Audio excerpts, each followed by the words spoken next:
What's up, nerds? This is Garchu Collector Dan, and welcome back to my channel.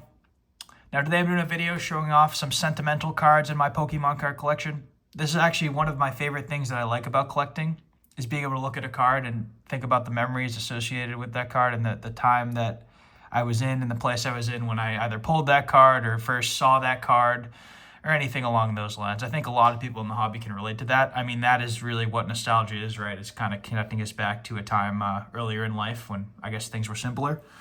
So that's why I wanted to start showing off these two cards. So these two Charizards here, Holo from Expedition, and then the Reverse Holo, are actually very similar, albeit not in condition, but in stature, to the two Charizards I had as a kid. So as a kid, I had a Reverse Holo and I had a Holo, and those were my pride and joy, my two favorite cards I owned. And now as an adult, obviously, I had to get the Holo and the non-Holo. So that's why I want to start with these. These were really my most nostalgic cards I have in my collection. I wasn't really nostalgic for the base set Charizard, although I really appreciate the art. This was the Charizard I grew up with. I was born in 1997. So I think I missed the 1999 base set wave just slightly, and then this was my Charizard from Expedition was the first Charizard I really knew and remember having. So I wanted to highlight those. And now we're going to get into the brunt of the video here. Let's see if this stack will fit on camera. And it just about does. So what I did here is, starting with when I got back into the hobby, April 2021, I wanted to kind of write on the back of the card sleeve the good memory I have associated with it. And this kind of will be maybe a good background for anyone curious as to how I got back into collecting and my journey in this hobby thus far. So without further ado, let's get right into it. I'm just going to move the stack out of the way a little bit, and we'll get the first card off the stack. So this is the first card I ever pulled that got me back in the hobby, April 2021. And it is Houndoom from Battle Styles, PSA 7. Of course, it somehow got a 7. I mean, it probably shouldn't be a 10, but interesting, got a 7 anyway. This is just the first card I remember pulling. Really excited to pull it, had no idea what I was pulling. I always liked Houndoom as a kid, and I think these gold cards are pretty nice, actually. So this was a cool card to pull. I actually got just 6 packs from a random game store maybe 20 minutes away from me at the time. This was during COVID, so it was really hard to come by product. I was lucky enough to stumble on this store that had packs for sale, and I bought 6 of them from Booster Box and pulled this, so that was pretty awesome. Definitely a good memory there. Now this, my first vintage card. It was ungraded at the time. I've since graded it. Bought it on Craigslist for $250 with another card, and that is the Charizard base set. First vintage card I ever bought as an adult. Really excited to own this, and it's a really core memory of mine, going to meet the guy, pick it up, and then just looking at the card and just being amazed and just mesmerized with it. I don't really know how else to describe it. Like, it was definitely kind of a awakening experience, I guess, to a passion I had but had forgotten about. So this was really awesome. I remember just looking at it, like, frankly, for probably a couple hours the day I got it. And I'm glad to have it encased now, and this will be PC for life. I guess all these cards will be, so I shouldn't really say that. But moving on. So once I got into the hobby, like I said, at the time it was during COVID, so it was difficult to source product. And a lot of stores had limits on their product. So usually what I'd do is every day after work, I'd go to either Barnes & Noble or Target and check to see if they had any packs in stock, because I was just completely addicted to Pokemon at the time. Barnes & Noble did have packs in stock. It was limit 1 per person per day. Got 1 sleeve Battle Styles pack. I pulled the Tyranitar. This is probably my single luckiest pull ever, because at the time I didn't open much Battle Styles at all. Like, maybe just a few packs where I got the Houndoom and then like a pack here or there.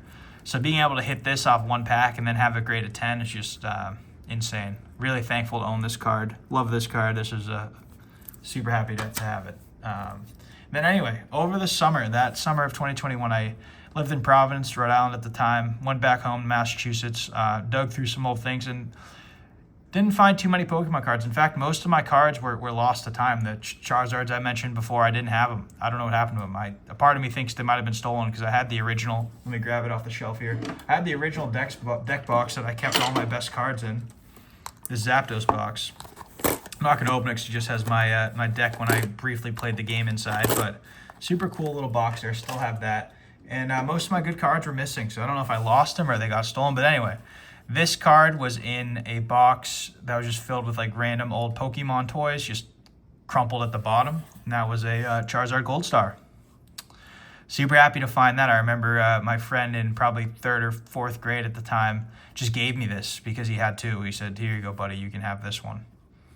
And obviously I did not treat it very well. The years did not treat it very well, but you know, on camera from a distance, I've said this before about this card, it looks fucking great. It looks awesome. Really lucky to have this card survive from my childhood and still own it to this day, and will always own it. This will be the only Gold Star I own.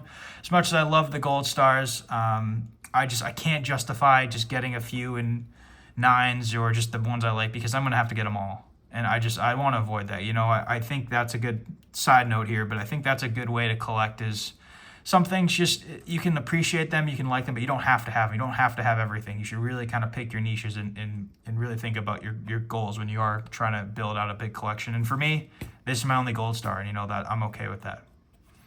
All right, next.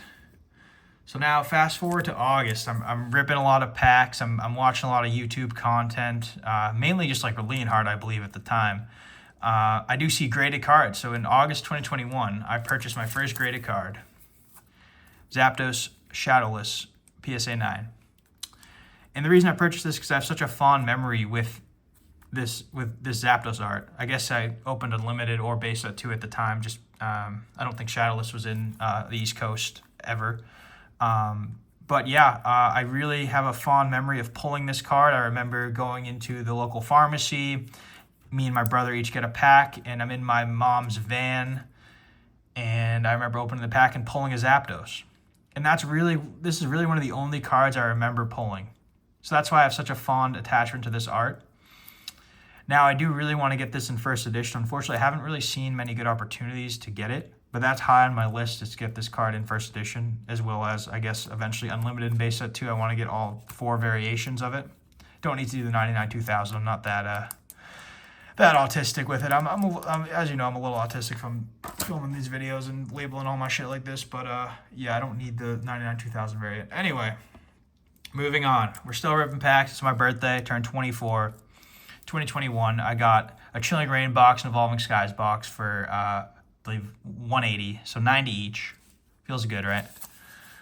Pulled this out of the pack. Well, I guess my ex-girlfriend pulled it out of the pack at the time, but I can pretend like I did. Anyway, pulled this commemorative pull from my birthday. Super, super happy that I pulled this. This art is insane. I actually think this card's pretty underrated, to be honest. But yeah, this was definitely a core memory having that pulled on my birthday. Unfortunately, nothing good out of the Evolving Skies box, but the Chilling Reign box really did come through. So next, I guess we kind of flash forward a year here. I don't necessarily have, I guess, really core memory cards associated with every single, I guess, month of me collecting. Like there were some cards that maybe didn't grade well, or that I just pulled out of the box. I opened like a case of something and I pulled it out of the case, so it wasn't as core of a memory. Like I have all my Evolving Skies pulls, like the Umbreon V and the Rayquaza V, that I did pull myself, but I didn't really think it made sense to put in this video. Maybe I'll do a separate video showing off my best pulls of all time, but this was kind of more of like a sentimental video. I have more sentimental attachments to some of these cards than others, so I just wanted to highlight those.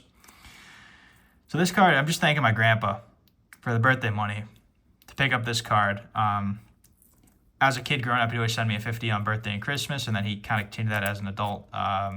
He's still alive today. I don't really talk to him too much, but yeah, I think of him when I look at this card, so I wanted to write that on there and highlight this, I guess, for him or for me, you know. But yeah, thanks, Grandpa. This is a really cool card. Paid, I think it was like $60, so I used his 50 and then just put the rest on my debit card. Hit a 9. At the time, it was only $80. Now I think this is like 200 plus card. But I really love Kyogre, and I don't plan on getting rid of this ever. Moving on to this card in the graded guard, and that is the Lugia V for Silver Tempest, PSA 10. So when Tempest released in November 2022, I believe, my buddy and I each got a case. Miles, who's a friend of the channel, who's in the last PSA return video, which popped off, by the way. Thank you guys for watching that. We each got a case, and in my first 7 packs of my first booster box, I pulled this card. And I was just such disbelief. I like screamed and spit on the card. And I've shown this off before, but you can see right there, there's like a texture missing. I'm pretty sure that's from my spittle going on the card and me like wiping it off afterwards. Thankfully, it still hit a 10. Anyway, this was definitely my highlight, my favorite pull I've ever had, especially since it was so early in the case. Now, foolishly, I continued to open the rest of the case, and I did hit the Skunk Tank V and the Reggie Drago V, so I had 3 of the 4 alts, which was pretty cool from one case. But in hindsight, obviously, should have just kept those 5 boxes sealed, and I would have done much better. But, you know, it's about the fun you have with the hobby. It's not all about the money. But anyway, really happy to have opened this, and this is definitely core memory. I did also actually pull a second Lugia out of a random Silver Tempest Build and Battle box, which was cool. So yeah, I did sell that one off. But yeah, you know, I feel like everyone has their luck with a certain set, and my set was definitely Silver Tempest. I got super lucky with that set, having pulled 2 Lugia. Definitely really thankful for that, and this is one of my favorite cards in my PC. All right, so next we have a card commemorating my late dog, Tuca. I titled this The Spirit of Tuca, pulled Christmas 2022, and ripped Tuca. Now, Tuca was a good boy. He was the best boy. And unfortunately, Christmas 2022, he died a week before Christmas. He was just a very old dog. He had to be put down. He could barely walk. And it was the right time to do it. Unfortunately, he couldn't make it to Christmas. So I was in the basement after Christmas, I think a couple drinks deep. I think we just smoked a little weed, something. Me and my brother just opening the few packs I had for Christmas, and we pulled this, and we were just really joking. And it was a really sweet moment, actually, just talking about the spirit of Tuca, you know. That's what I called this card, I guess, in my stoned haze, as you will. So yeah, I always think of him and the impact he had on my life. When I look at this card, I mean, as weird as it sounds, he was a dog, and this is a green, I don't even know what Celebi is, a green fairy? I don't know. But yeah, and that's really what I like about Pokemon is like I have such a fond memory, bittersweet memory of that moment with my brother pulling this card. And yeah, thinking about my dog and how much I really loved him and how he had a great impact on my life. But yeah, that's just why I really love Pokemon, is because of things like that. Anyway, next card, Buddy Miles pulled and traded me this card. And then I also pulled it again this past Christmas. Different copy, obviously, but just wanted to write that down there. And this is Skeletor GX. Skeletor, just my starter in Pokemon Violet. I just really like this card. Kind of cool memory of Miles pulling it and then trading it to me, and then I graded it, hit the 10, and then just in my PC. So I like little things like that. Definitely have good memories when people give me cards, although it's few and far between. Like I do really like doing trades or picking up cards from certain vendors that I know. And even if I didn't necessarily spell it out in this video, it's like, oh, look at that card, say, oh, I picked it up from that guy who I like, or who we had that funny conversation when I picked it up, or, you know, just little things like that. I think it goes a long way in the enjoyment of these cards, at least for me. Moving on, summer 2023 is when I briefly was playing the TCG. Only deck I'll ever play. Just want to show off this Mew VMAX Rainbow Rare, PSA 10. I bought this card purely as like a little commemorative token of the one deck I played, the Mew Genesect deck. Very simple to play. Very, very simple to play. That's why I picked it up and played it for a bit. It was fun. I definitely got a couple wins against people I shouldn't have just because of how easy it is to play. But anyway, I just like having this in my collection because it commemorates the brief time that I played the TCG, and I don't plan on playing ever again, but it was really fun while I played. All right.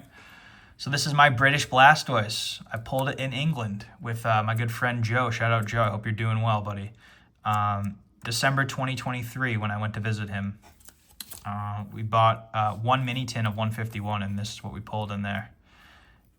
Even though it was not in good condition, I wanted to get it graded as a souvenir from that trip. It was a really fun memory sharing my hobby with him and pulling it with him.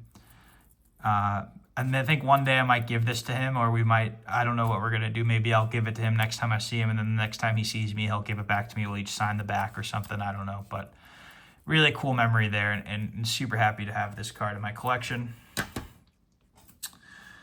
Now, this is, as some of you might know, the cardboard hands with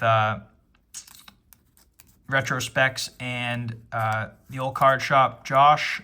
They do a podcast. It was every other week. It seems like it's very spotty when they do it, but I think they're still going to do it. And if someone sees this from either of them, like, please keep doing it. It's a great podcast. It's probably one of my favorite.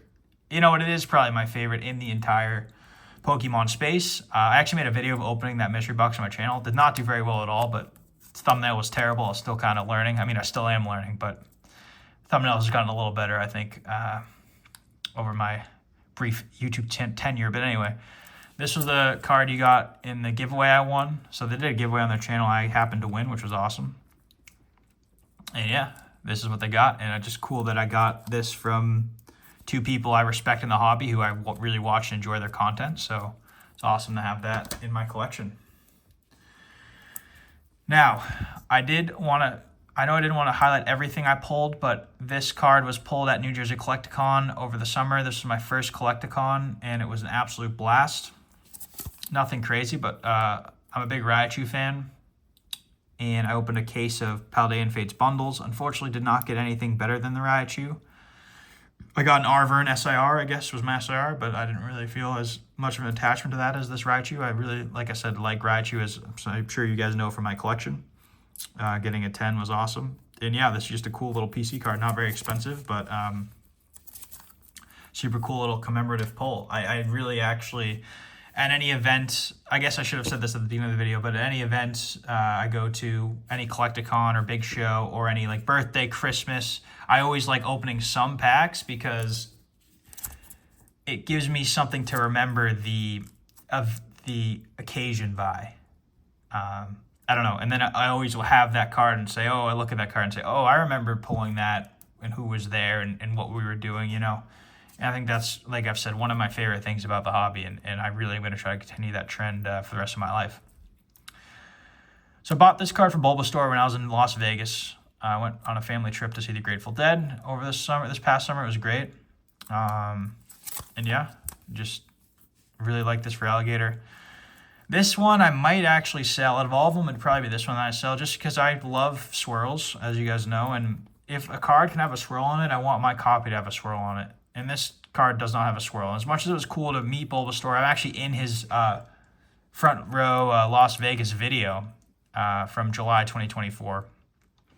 Super cool to meet him, buy this from him. A really awesome memory. Doing it all while I was in Las Vegas. That was really cool. But like I said, no swirl is a little disappointing. He did, unfortunately, that was the card I wanted the most that he had, and I think at the time it was like $250, which seemed like a pretty good price. So I'm not happy I bought it, but at the same time, that swirl, you guys know how I feel. Anyway, pulled this on my past birthday this year. Blue Eyes White Dragon. Did not grade well, but that's okay. I opened one Legend of Blue Eyes box solely to pull this card, and I did pull it. I just have such nostalgia for this art. I think I had one as a kid. I just love Blue Eyes White Dragon. I'm not a big Yu-Gi-Oh guy, but I love Blue Eyes White Dragon. So really happy to have pulled that. That was the one card I bought the box for, and it worked out. Then I pulled at Chicago Collecticon. I bought a, I think, Spell Ruler. It doesn't say. Yes, SRL, Spell Ruler. 25th Anniversary Edition. I bought one of the boxes just to pull the Blue Eyes Toon Dragon again, and I sure pulled it. And it did hit a 10, which is awesome. I definitely baited it by putting this and another Blue Eyes I had from the retro packs in front of it, because I knew they would get the worst grades. And I'm really happy that this got a 10. This is really one of my favorite cards in my collection. I have such nostalgia for the Toon Dragon art as well. One of my friends growing up had it, and I was really jealous that I didn't have it, so I'm glad I finally have a copy. And yeah, really core memory of Collecticon there. Super excited to have pulled that. And then another pull I had at Chicago Collecticon is I bought a Temporal Forces booster box. And I was a little upset at the time because I paid slightly over market. I think market at the time was $105. Like, people were selling it like $100, $105, but I paid $110, and I was like, oh shoot, I paid $110. I shouldn't have done that when all the other people are selling for cheaper. But then I said to myself, oh, you know, I'll just pull the Raging Bolt. It's fine. It doesn't matter. Like, I paid $10 over. Who cares? I'm going to pull the Raging Bolt. It'll all be worth it. And pulled the Raging Bolt. Hit a 10. So that was awesome. I was really excited to have pulled that. I was with my girlfriend at the time, and we split half the box. So she opened like the left side, I opened the right side, and it was in the right side. So I actually pulled this one, which is cool. Because I know they're the Moltres. Technically, I didn't pull it, but I'm going to still say I did. Anyway, this is one of my favorite cards in my collection. Art is just so beautiful on this card. This is something I probably would have never bought myself, but really appreciative that I pulled it myself. And I'm such a fan of Raging Bolt now, and before I thought it looked dumb. But yeah, really, really happy to own that card. And this is the last card in the stack, guys. Thanks for bearing with me in this video. I really appreciate it. I traded this for this card at the first show I vended this past December, the Best Flipping Card Show over Massachusetts. And that is a Groudon. This is the only IR I'm going to keep from the submission that was just posted on the video the other day, or on the channel the other day. And it's a PSA 10 Groudon, and I love Groudon. I have such an attachment to Groudon. I actually have more an attachment to Kyogre because that was my favorite growing up.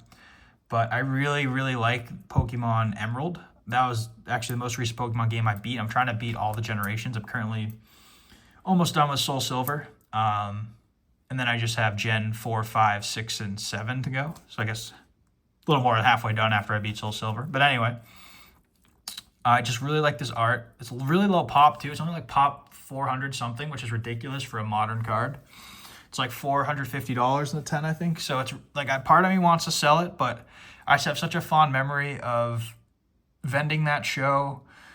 I think I traded like a 10-year-old kid for this. So it was a fair trade. I mean, I took his stuff in at 80%, but this was unsleeved in a top loader when I got it. So just that whole story behind it, like vending the first show, trading for it, grading this card myself. I'm just really thankful that it hit a 10, and I really like this Groudon art a lot. I really hope by the end of the Scarlet Violet era they have a Kyogre to go with it, or maybe even a Rayquaza Kyogre. I think are due for some IRs to go with this Groudon. That'd be sweet. But anyway, for the time being, I'm holding on to this, and I think I'm going to hold on to it for the long term unless it goes crazy like $1,000 or something. But anyway, set that down, and that's the video, guys. Thanks so much for watching. I'd really be curious if you made it this far in the video. Let me know in the comments, what card in your collection are you most sentimental about? Do you agree with me that there is this additional connection to cards that we have, whether it be pulling them at certain times or whatnot? Like, do you guys look at cards in your collection and remember when and where you pulled them, or when and where you first saw the art, and think about why you have that nostalgic connection to them? I'd really like to hear about all of that in the comments below. So anyway, guys, thanks again for watching. Have a good night. Take care.